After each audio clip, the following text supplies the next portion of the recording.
Imagine for a second that you could see through solid steel, track a bullet from miles away, or map the entire atmosphere in a heartbeat. Most people walk under the humming radar dishes at airports or drive past massive military arrays without a second thought, assuming they're just cold metal boxes. But here's the reality. These machines are the most sensitive instruments ever built by human hands, capable of detecting a drone the size of a bird from 50 miles away. What happens inside the factories that forge these electronic eyes is a secret world of extreme precision, and today, we are going to pull back the curtain.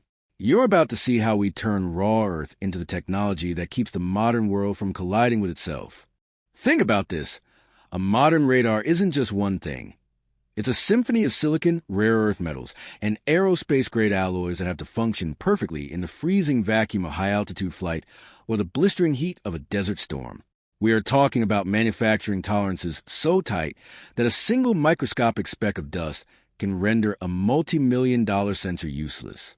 Most people never think about the sheer engineering madness required to build something that must survive extreme vibration while processing gigabytes of data every single millisecond. And this is where it gets truly extraordinary, because the journey of a radar system doesn't start in a sterile lab. It starts deep beneath the surface of the planet in places you've likely never heard of.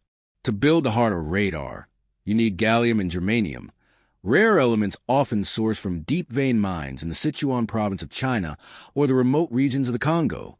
These aren't just rocks. They are the fundamental building blocks of the semiconductors that allow radar to see at the speed of light.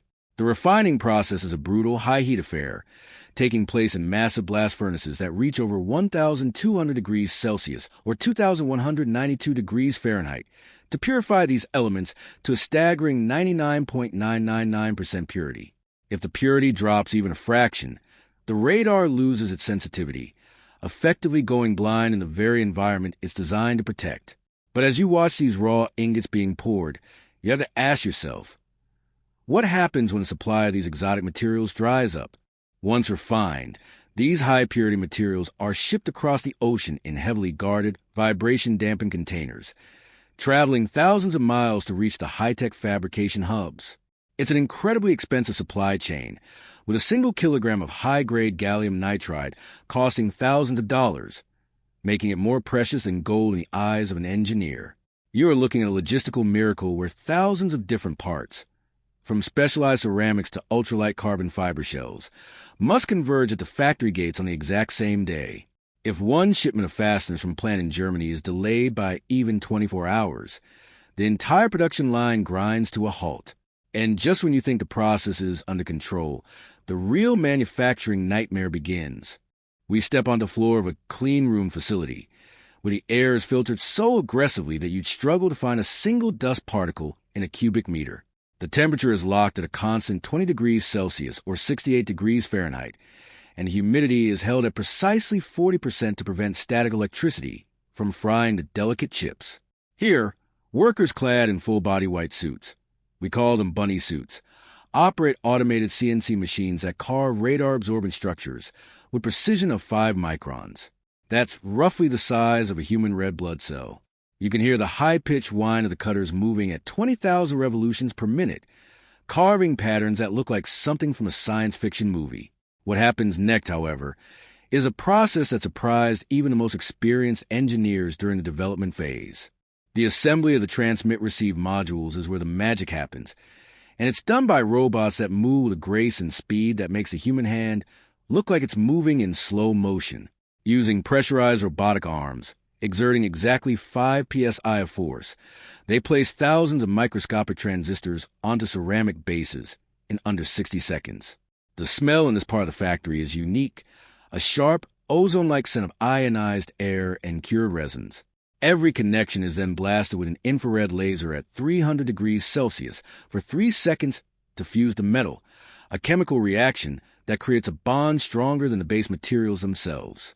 It's a rhythmic, hypnotic dance of machines, but the pressure to avoid a single error is mounting with every passing second. Now, consider the testing phase, the part of manufacturing that separates the toys from the tools that save lives. We place the completed radar assembly into a massive vacuum chamber, essentially a giant metal egg that mimics the extreme conditions of outer space or high-altitude flight.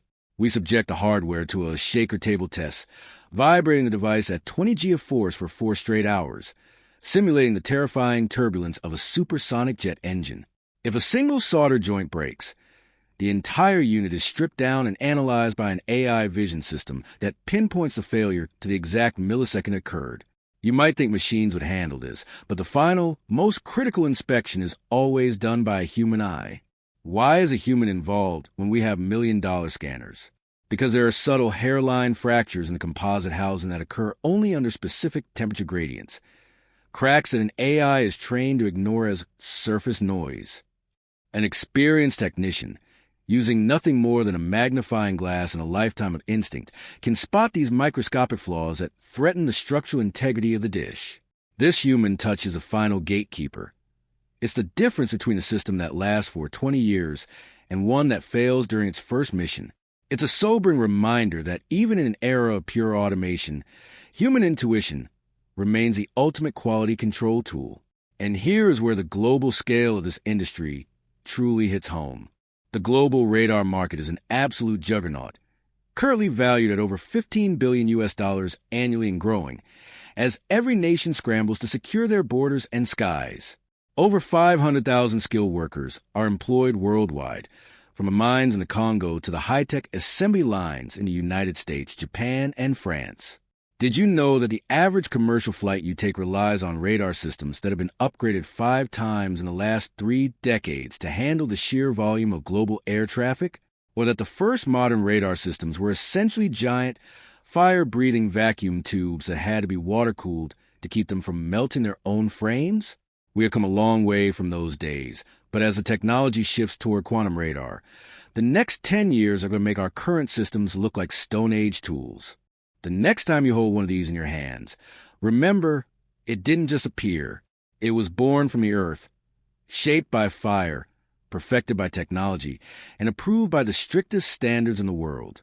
That's not just a product. That's a masterpiece of human engineering. If you want to go deeper into the hidden world of manufacturing, tell us in the comments what product you'd like to explore next. Like this video, subscribe to the channel, and we'll see you inside the next factory.